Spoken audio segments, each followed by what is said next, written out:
But there's a problem with the written constitution. Constitution have this streak not to be able to speak for themselves. Yes. They speak only through somebody, Yes. people, Interpretation. interpretation. And some authority that gives effect to the words that are That's written. it. That is why it can convincingly be argued that there's something like interpretive power. Who has interpretation power to attach a binding interpretation to a document?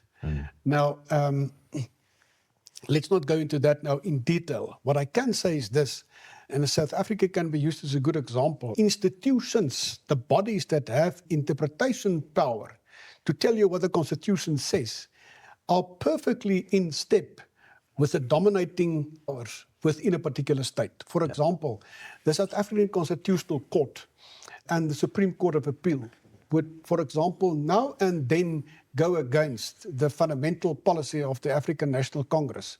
But whenever it comes to crucial ideological questions, they will always speak in the same language or always at least come to the same conclusion as the ruling party.